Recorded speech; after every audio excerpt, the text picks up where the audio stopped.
34. O espaço com assentos no pátio agora está cheio, nós sussurramos e esperamos. Por fim o comandante encarregado do serviço entra. Ele é calvo e tem ombros largos e parece um técnico de futebol envelhecido. Está vestido em seu uniforme preto, sóbrio, com as fileiras de insígnias e condecorações. É difícil não ficar impressionada, mas faço um esforço, tento imaginá-lo na cama com sua esposa e sua aia, fertilizando sem parar como um louco, como um salmão no cio, fingindo não ter nenhum prazer com isso. Quando Deus disse frutificai e multiplicai-vos, estava se referindo a esse homem. Esse comandante ascende os degraus que levam ao pódio, que está coberto por um tecido vermelho bordado com um grande olho de asas brancas. Ele lança um olhar para o aposento, e nossas vozes suaves morrem. Nem sequer precisa levantar as mãos. Então a voz dele entra no microfone e sai pelos alto-falantes, destituída de seus tons mais baixos de modo que é cortante, aguda e metálica, como se estivesse sendo produzida não por sua boca, mas pelos próprios alto-falantes. A voz dele é cor de metal, tem formato de trombeta. Hoje é um dia de graças, começa ele, um dia de louvação. Eu saio de sintonia e desligo durante o discurso sobre a vitória e o sacrifício. Então há uma longa prece sobre os receptáculos indignos, depois um hino, há unguento em Gilead. Há uma bomba em Gilead, era como Moira costumava chamar o hino. Agora vem a parte principal.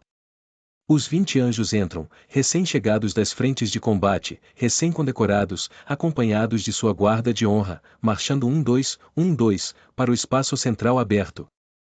Sentido. Descansar. E agora as 20 filhas de branco, envoltas em véus brancos, avançam timidamente, com as mães segurando-as pelos cotovelos. São as mães, não os pais, que acompanham as filhas até os noivos nos dias de hoje e que ajudam nos preparativos dos casamentos. Os casamentos, é claro, são arranjados, casamentos de conveniência. A essas moças não foi permitido estar sozinhas com um homem há anos, seja lá há quanto tempo que todos nós estivemos fazendo isso. Será que tem idade para se lembrar de alguma coisa do tempo de antes, de jogar beisebol, de jeans e tênis? Andar de bicicleta? Ler livros, completamente sozinhas? Apesar do fato de que algumas não tenham mais que 14 anos, se é preciso começar cedo com elas, é o sistema em vigor, não há um momento a ser perdido, mesmo assim elas vão se lembrar. E as que vierem depois delas, por 3 ou 4 anos, ou mais depois disso não. Terão sempre estado vestidas de branco, em grupos de garotas, terão sempre sido silenciosas. Demos-lhes mais do que tiramos, disse o comandante. Pense nas dificuldades que tinham antes. Não se lembra dos bares de solteiros, a indignidade dos encontros entre desconhecidos no colégio? O mercado da carne. Não se lembra do terrível abismo entre as que podiam conseguir um homem com facilidade e as que não podiam? Algumas delas ficavam desesperadas, passavam fome para ficar magras, enchiam os seios de silicone, mandavam cortar pedaços do nariz. Pense na infelicidade humana. Ele abana a mão na direção de sua pilha de revistas antigas. Estavam sempre reclamando. Problemas disso, problemas daquilo. Lembra-se dos anúncios nas colunas pessoais, mulher inteligente e atraente, 35 anos. Da maneira como fazemos, todas elas conseguem um homem, ninguém é excluído. E depois, então, se de fato se casassem, podiam ser deixadas com uma criança, 2 crianças, o marido podia simplesmente achar que estava farto e largá-las, desaparecer, elas tinham que viver às custas dos serviços sociais do governo. Ou então o marido ficava por lá e batia nelas. Ou se tivessem emprego, as crianças ficavam em creches ou eram deixadas aos cuidados de alguma mulher brutal e ignorante, e tinham que pagar por isso elas próprias, de seus miseráveis pequeninos salários. O dinheiro era a única medida de valor, para todo mundo, não recebiam nenhum respeito pelo fato de serem mães. Não é de espantar que estivessem desistindo da coisa inteira. Da maneira como fazemos estão protegidas, podem realizar seus destinos biológicos em paz. Com pleno apoio e encorajamento. Agora, diga-me. Você é uma pessoa inteligente, gosto de ouvir o que pensa. O que foi que deixamos de levar em conta? Amor, respondi. Amor, disse o comandante. Que tipo de amor? O que se apaixona, disse eu. O comandante olhou para mim com seus olhos francos de menino. Ah, sim, li as revistas, era isso que elas vendiam, não era? Mas veja as estatísticas, minha cara. Será que valia realmente a pena se apaixonar? Casamentos arranjados sempre têm funcionado igualmente bem, se não melhor. Amor, dizia tia Lídia, com desagrado. Não me deixem apanhar vocês fazendo isso. Nada de ficar no mundo da lua e sonhar acordada por aqui, meninas. Balançando o dedo para nós. Amor não é o que interessa. Aqueles anos foram apenas uma anomalia, historicamente falando, disse o comandante, apenas uma feliz casualidade. Tudo o que fizemos foi pôr as coisas de volta, de acordo com a norma da natureza. As extravagâncias de mulheres são para casamentos coletivos como este, em geral. As de homens são para vitórias militares. Estas são as coisas com que devemos mais nos regozijar, respectivamente. Por vezes, contudo, nas de mulheres, elas são para uma freira que abjura os votos. A maioria desses votos aconteceu antes, quando as estavam arrebanhando, mas ainda descobrem algumas nos dias de hoje, arrancam-nas da clandestinidade, onde tinham estado se escondendo como toupeiras. Elas têm aquela mesma expressão também, nos olhos fracos, atordoados por luz demais. As velhas eles mandam para as colônias imediatamente, mas as jovens e férteis eles tentam converter e, quando conseguem, todas nós nos reunimos aqui para vê-las passar pela cerimônia, renunciar ao celibato, sacrificar-se pelo bem comum. Elas se ajoelham e o comandante reza e então elas tomam o véu vermelho, como o resto de nós fez. Contudo, não lhes é permitido tornarem-se esposas, são consideradas, ainda, perigosas demais para posições de tanto poder. Há certa reputação de bruxa que as envolve, algo misterioso e exótico, permanece a despeito dos banhos com esfregão e dos vergões em seus pés e do tempo que passaram em confinamento solitário. Elas sempre têm aqueles vergões, sempre cumpriram a pena, ou pelo menos é o que dizem os boatos, e não abandonam os votos com facilidade. Muitas, em vez disso, preferem ir para as colônias. Nenhuma de nós gosta de ter uma como companheira de compras. Foram mais quebrantadas do que o resto de nós, é difícil sentir-se confortável com elas. As mães deixaram as garotas de véus brancos em posição e retornaram às suas cadeiras. Há um pouco de choro acontecendo entre elas, algumas trocas de palmadinhas confortadoras e de mãos segurando mãos, o uso ostentoso de lenços. O comandante dá continuidade ao serviço, ordeno que estas mulheres se adornem com vestes modestas, diz ele, com pudor e sobriedade, sem cabelos trançados ou ouro, ou pérolas ou vestimentas caras. Mas, conforme são apropriadas as mulheres que professam a meiguice, com boas obras. Que a mulher aprenda em silêncio com toda a sujeição. Aqui ele lança um olhar para nós. Toda, se repete ele.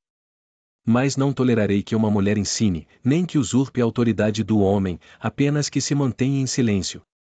Pois primeiro Deus criou Adão, depois Eva. E Adão não foi enganado, mas a mulher ao ser enganada cometeu a transgressão. Não obstante isso ela será salva pela concepção, se continuar na fé e caridade e santidade com sobriedade. Salva pela concepção, penso. O que supunhamos que nos salvaria, no tempo de antes? Ele deveria dizer isso às esposas, murmura Ofglen, quando estão entregues ao xerez. Ela quer dizer a parte sobre a sobriedade. É seguro falar de novo, o comandante concluiu o ritual principal e eles estão trocando as alianças e levantando os véus. Bull, penso em minha cabeça. Dê uma boa olhada, porque agora é tarde demais. Os anjos se qualificarão para ter aias, mais tarde, especialmente se suas novas esposas não forem capazes de dar frutos. Mas vocês meninas não têm saída, o que cada uma vê é o que terá, com espinhas e tudo. Mas não se espera que você o ame. Vai descobrir isso em bem pouco tempo. Apenas cumpra seu dever em silêncio. Quando em dúvida, quando deitada estendida na cama, poderá olhar para o teto. Quem sabe o que poderá ver lá em cima? Coroas fúnebres de flores e anjos, constelações de poeira estelar ou não, os enigmas deixados por aranhas. Sempre há alguma coisa para ocupar uma mente inquisitiva. Há alguma coisa errada, querida, dizia a velha piada. Não, por quê? Você se mexeu. Apenas não se mexa. O que temos como objetivo, diz tia Lídia, é um espírito de camaradagem entre mulheres. Todas nós devemos nos unir. Camaradagem, porra nenhuma, diz Moira através do buraco no cubículo do toalete. Beleza, concordo plenamente, tia Lídia, como se costumava dizer. Quanto você quer apostar que ela fez Janine se ajoelhar? O que acha que andam fazendo naquele escritório dela? Aposto que ela faz trabalhar direitinho com a língua naquela xoxota murcha, seca e cabeluda. Moira, digo. Moira o quê? Sussurra. Você sabe que pensou nisso. Não adianta nada falar assim, digo, sentindo mesmo assim um impulso de rir baixinho. Mas ainda fingia para mim mesma, nessa época, que deveríamos tentar preservar algo que se assemelhasse à dignidade. Você sempre foi uma grande molenga, diz Moira, mas com afeição. Isso faz tão, mas tão bem. Faz mesmo. E ela tem razão, sei disso agora enquanto estou ajoelhada neste chão inegavelmente duro, ouvindo a cerimônia monótona continuar. Há algo de poderoso em sussurrar obscenidades sobre aqueles que estão no poder. Há algo de delicioso nisso, algo de malicioso, secreto, proibido, estimulante. É como uma espécie de feitiço. Isso os esvazia, os reduz ao denominador comum onde se pode lidar com eles. Na pintura do cubículo do banheiro alguém desconhecido havia rabiscado: tia Lídia gosta de chupeta. Era como uma bandeira acenada do alto de uma colina em sinal de rebelião. A simples ideia de tia Lídia fazendo uma coisa dessas era por si só animadora.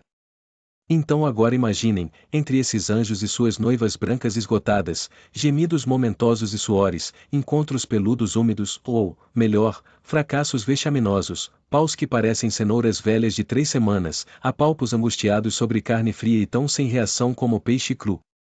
Quando afinal está tudo acabado e estamos nos encaminhando para a saída, Oflin me diz em seu sussurro leve e penetrante. Sabemos que você o está vendo sozinho. Quem? Digo, resistindo ao impulso de olhar para ela. Eu sei quem. Seu comandante, diz ela. Sabemos que tem visto. Pergunto-lhe como. Apenas sabemos, diz ela. O que ele quer? Sexo pervertido? Poderia ser difícil explicar o que ele quer, porque eu ainda não tenho nome para aquilo. Como posso descrever o que realmente acontece entre nós? Ela acharia graça, para começar. É mais fácil para mim dizer, de certo modo. Isso pelo menos tem a dignidade da coerção. Ela reflete sobre isso. Você ficaria surpresa, diz, com quantos deles querem isso. Não posso fazer nada, digo. Não posso dizer que não irei. Ela deveria saber disso. Estamos na calçada agora e não é seguro falar, estamos perto demais das outras e o sussurrar protetor da multidão desapareceu. Caminhamos em silêncio, ficando um pouco para trás, até que finalmente ela julga que pode dizer: é claro que não pode. Mas descubra e conte-nos. Descobrir o quê? Digo. Sinto mais do que vejo o ligeiro virar de sua cabeça. Qualquer coisa que puder.